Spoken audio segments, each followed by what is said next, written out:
अवैध प्रवासियों को रोकने वाला immigration and foreigners bill Lok Sabha में पास। गृह मंत्री अमित शाह बोले, हमारा देश धर्मशाला नहीं जो जहां से चले आए। अमित शाह बोले कि जिनके उद्देश्य ठीक नहीं है उन्हें रोकना चाहते हैं, नीति में उदारता के साथ कठोरता जरूरी। अमित शाह ने भारत में अल्पसंख्यकों को बताया सुरक्षित, कहा आक्रांताओं को भी भारत में आकर बसे थे।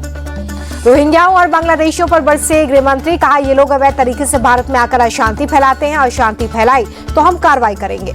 पश्चिम बंगाल सरकार पर गृह मंत्री का अटैक, बोले बंगाल में ममता सरकार के चलते घुसपैठिए आते हैं, ममता दीदी ने फेंसिंग के लिए जमीन नहीं दी। कांग्रेस के जिला इकाई प्रमुखों को राष्ट्रीय अध्यक्ष मल्लिकार्जुन खड़गे का संदेश, कहा हमारी विचारधारा मजबूत लेकिन सत्ता के बगैर इस पर अमल नहीं कर सकते। खड़गे बोले कि लोकसभा चुनाव में हमें 20-30 सीटें और आ जाती तो हम सरकार बना लेते, संसद के अंदर और बाहर हमारी बीजेपी और संघ से लड़ाई। वक्फ संशोधन बिल के विरोध में AIMPLB का नया पैंतरा, अलविदा जुमे की नमाज के वक्त मुसलमानों से बाजू पर काली पट्टी बांधने की अपील की। बिहार विधानसभा के बाहर वक्फ बोर्ड के खिलाफ विपक्ष का प्रदर्शन, बोले कि वक्फ बोर्ड बिल ने मुस्लिम समुदाय की धार्मिक स्वतंत्रता को खतरा होगा। नमाज को लेकर मेरठ पुलिस का निर्देश, सड़क पर नमाज पढ़ने पर दर्ज होगा केस, पासपोर्ट भी किया जाएगा रद्द। संभल में पीस कमेटी की मीटिंग में निर्देश, सड़क या छत पर नमाज पढ़ने की इजाजत नहीं। संभल पुलिस की गाइडलाइन पर बर्क को ऐतराज, सड़क पर शोभा यात्रा तो फिर नमाज क्यों नहीं, छत पर नमाज से कैसे रोक सकती है पुलिस। ईद को लेकर यूपी पुलिस की गाइडलाइन पर प्रमोद तिवारी बोले कि माहौल को सांप्रदायिक बनाने में जुटी है सरकार। ईद को लेकर यूपी पुलिस की गाइडलाइन पर सपा सांसद अवधेश प्रसाद बोले कि किसी भी धर्म पर पाबंदी लगाना संविधान के खिलाफ। एक्शन में दिल्ली सरकार, अवैध मीट दुकानों पर होगी कार्रवाई, मंत्री प्रवेश वर्मा ने दिए निर्देश। MP में भी नवरात्रि के दौरान मीट की दुकानें बंद करने की मांग, बीजेपी विधायक रामेश्वर शर्मा ने मांग की। विधायक रामेश्वर शर्मा बोले कि मुस्लिम अगर हिंदू त्योहारों का सम्मान करेंगे तो हिंदू भी उनके पर्व का सम्मान करेंगे। नवरात्रों में मांस की दुकान बंद करने पर कांग्रेस प्रवक्ता अब्बास हफीज का बयान, राजनीति चमकाने के लिए सांप्रदायिकता का सहारा लिया जा रहा है। कांग्रेस विधायक राजेंद्र सिंह का विवादित बयान, सांड से कर दी साधु संतों और महामंडलेश्वर की तुलना, कहा साधु संतों को बीजेपी ने प्रचार के लिए छोड़ा। कांग्रेस विधायक के बयान पर बीजेपी का पलटवार, कहा सनातन का अपमान करना कांग्रेस की आदत।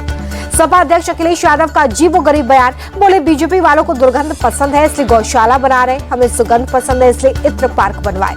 अखिलेश यादव के बयान पर बीजेपी सांसद दिनेश शर्मा का निशाना, कहा गौशाला में सनातन की आस्था तलाशो, गौमाता पर टिप्पणी नहीं की जाती। यूपी के मंत्री नरेंद्र कश्यप का अखिलेश पर अटैक, बोले उन्होंने सिर्फ तुष्टिकरण की राजनीति की, इटावा और मैनपुरी के आगे कुछ नहीं सोचते थे। अखिलेश के बयान पर रवि किशन का पलटवार, बोले अखिलेश यादव को हिंदुओं से बदबू आती है, वो हमारी आस्था पर चोट पहुंचा रहे हैं। अखिलेश यादव के बयान पर बीजेपी सांसद प्रवीण खंडेलवाल बोले कि इससे पता चलता है कि गाय और सनातन के प्रति उनकी कितनी नफरत है।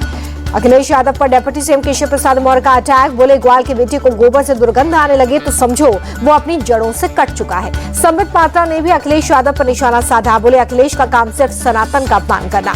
अखिलेश यादव के बयान पर UP BJP chief Bhupendra Chaudhary बोले कि उनके कार्यकाल में प्रदेश की हालत क्या थी ये सब जानते हैं। आयुष विभाग में चयनित नए अभ्यर्थियों को सीएम योगी ने नियुक्ति पत्र सौंपा, बोले 8 साल में सरकार ने लगभग 8.5 लाख सरकारी नौकरियां दी। मिर्जापुर दौरे पर सीएम योगी आदित्यनाथ, पिछले 10 सालों में मिर्जापुर का हुआ कायाकल्प, अगर मां विंध्यवासिनी कॉरिडोर नहीं होता तो महाकुंभ जाने में होती समस्या। राणा संगा पर दिए विवादित बयान पर अड़े सपा सांसद रामजीलाल सुमन, बोले कि इस जन्म में तो माफी नहीं मांगूंगा। रामजीलाल सुमन बोले कि मेरा मकसद किसी की भावना को ठेस पहुंचाना नहीं था, लेकिन हमें इतिहास के सच को स्वीकार करना सीखना होगा। करणी सेना के हमले के बाद सपा सांसद ने राज्यसभा के सभापति से लगाई सुरक्षा की गुहार, बोले साजिश के तहत हमला हुआ। रामजी सुमन के आवास के बाहर हुई तोड़फोड़ पर डिंपल यादव ने कहा कि इस हमले की हम कड़ी निंदा करते हैं। आगरा में करणी सेना के बवाल पर बीजेपी सांसद राजकुमार चौहान का बयान, कहा बच्चों से नौजवानों से गलती हो गई। राजकुमार चौहान ने कहा कि सपा संस्थापक ने भी कहा था कि नौजवान है, गलती हो गई है, आक्रोशित होकर नौजवानों ने भी गलती कर दी। आगरा में रामजीलाल सुमन के आवास पर पहुंचे रामगोपाल यादव, बोले सामंतवादी मनोवृत्ति के लोगों ने हत्या के उद्देश्य से सुमन जी पर हमला किया। सपा सांसद के घर पर हमले के खिलाफ प्रदर्शन, सड़क पर उतरे सपा और अपना दल कार्यकर्ता, रोकने पर पुलिस से भी भिड़ंत हो गई।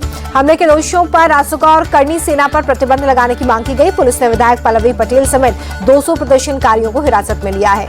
बीजेपी के सौगाते मोदी कार्यक्रम पर उद्धव ठाकरे का निशाना, बोले ये सौगाते मोदी नहीं, ये सौगाते सत्ता है। उद्धव ठाकरे बोले कि बीजेपी को अब हिंदुत्व छोड़ने का ऐलान कर देना चाहिए, पहले जहर बांटा अब अनाज बांट रहे हैं। उद्धव ठाकरे बोले कि एक तरफ ये लोग नमाज पर पाबंदी लगा रहे हैं और दूसरी तरफ सौगाते मोदी अभियान चला रहे हैं, ये सिर्फ चुनावी नौटंकी है।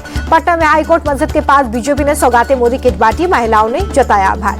बिहार सौगाते मोदी पर बीजेपी नेता तारकिशोर प्रसाद का रिएक्शन, कहा पसमानदा मुसलमानों को जोड़ने की हमारी कोशिश, जो समाज हमसे दूर हैं उनके पास जाकर हम देख रहे हैं। सौगाते मोदी पर मंत्री दानिश अंसारी बोले कि मोदी जी ने हमेशा मुस्लिम समाज को अपने परिवार की तरह समझा है।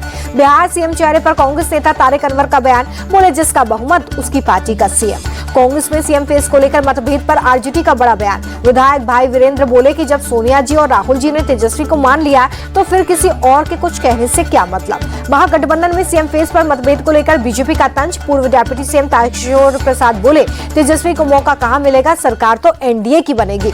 बिहार में सीएम फेस को लेकर हो रही सियासत पर बोले केंद्रीय मंत्री चिराग पासवान, कहा मुझे कोई फर्क नहीं पड़ता कौन फेस है कौन नहीं है, एनडीए मजबूती से आगे बढ़ रही है। बीजेपी नेता अनिल टाइगर की हत्या के विरोध में बीजेपी ने राज्य बंद किया। सुबह से ही सड़कों पर उतरे कार्यकर्ता।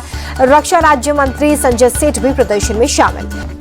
राहुल गांधी के बयान पर कांग्रेस नेता प्रमोद तिवारी बोले कि राहुल ने जो कहा वो सही कहा, सदन में विपक्ष को नहीं बोलने दिया जा रहा है। बीजेपी के इस व्यवहार की हम कड़ी निंदा करते हैं। राहुल गांधी के मुद्दे पर संजय राउत ने बीजेपी को निशाने पर लिया, बोले बोलने नहीं देते तो संसद क्यों चला रहे हैं, ये लोकतंत्र के लिए खतरे की घंटी, आवाज दबाओगे तो संसद पर ताला लगाओगे। जस्टिस यशवंत वर्मा कैश कांड में तुगलक रोड थाना अध्यक्ष समेत 8 पुलिसकर्मियों के मोबाइल फोन जब्त किए गए हैं। फॉरेंसिक जांच के लिए भेजे गए सभी फोन।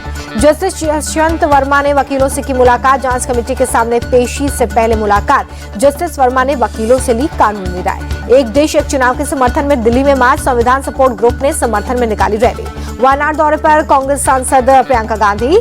पुलनपल्ली में श्री सीता देवी लवकुश मंदिर में किए दर्शन। शिवसेना के पूर्व सांसद राहुल शिवाले ने केंद्रीय मंत्री गजेंद्र सिंह शेखावत से की मुलाकात। औरंगजेब की कब्र को संरक्षित राष्ट्रीय स्मारक की लिस्ट से हटाने की मांग। दिल्ली की पूर्व सीएम आतिशी ने विधानसभा स्पीकर विजेंद्र गुप्ता को लिखी चिट्ठी।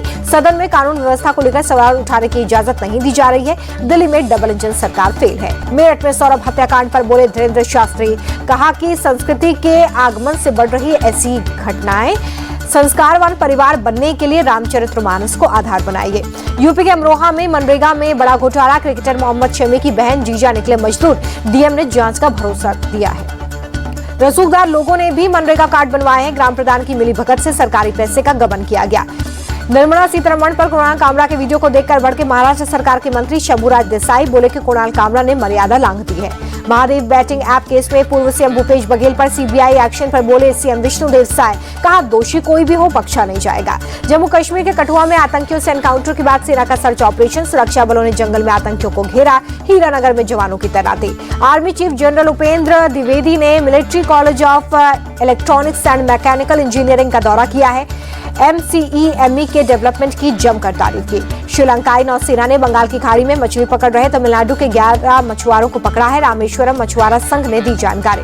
श्रीलंका जेल से रिहा हुए 7 मछुआरे चेन्नई एयरपोर्ट पहुंचे। सीमा पार से मछली पकड़ने के आरोप में गिरफ्तारी हुई थी। कन्नड़ अभिनेत्री रान्या राव को नहीं मिली जमानत। सेशंस कोर्ट का जमानत देने से इनकार। सोने की तस्करी के आरोप में हुई थी गिरफ्तारी। इंदौर में भावना सिंह हत्याकांड में बड़ी कार्रवाई। 3 आरोपी गिरफ्तार। नेपाल भागने की फिराक में थे आरोपी। हत्याकांड पर पुलिस का बड़ा खुलासा। सट्टे के कारोबार से जुड़े थे आरोपी। 28 मोबाइल, 4 लैपटॉप, 50 लाख से ज्यादा बैंक खातों की जानकारी बरामद। हरिद्वार में सिंचाई विभाग की जमीन पर बनी अवैध मजार पर चला बुलडोजर। मौके पर मौजूद रहा भारी पुलिस बल। शाहजहांपुर में खौफनाक वारदात। पिता ने 4 बच्चों की सोते वक्त हत्या कर दी, फिर खुद फांसी लगाकर जान दे दी। यूपी के बस्ती में पुलिस पिटाई से 17 वर्षीय युवक की मौत हो गई। इस पूरे मामले में थाना प्रभारी लाइन हाजिर किए गए हैं। 2 पुलिसकर्मियों को सस्पेंड कर दिया गया है। पटना में 6 से 7 जगहों पर ईडी की छापेमारी। IAS संजीव हंस से जुड़े मामले में एजेंसी ने कार्रवाई की। शिमला के जाखू में सरकारी आवास में लगी आग। दमकल कर्मियों ने आग को काबू में लिया। 30 मार्च को शुरू हो रहे हिंदू नववर्ष को भव्य बनाने की तैयारी में जुटी दिल्ली सरकार। दिल्ली विधानसभा की होगी खास सजावट। दिल्ली में अचानक बदला मौसम का मिजाज। अधिकतम तापमान 40.5 डिग्री सेल्सियस। अमेरिकी डॉलर के मुकाबले रुपए में 10 पैसे की गिरावट दर्ज की गई है। $1 $85.79 रहा। तेजी के साथ बंद हुआ शेयर बाजार। सेंसेक्स 317 अंक उछलकर 77,606 पर बंद हुआ। निफ्टी भी 105 पॉइंट चढ़ा।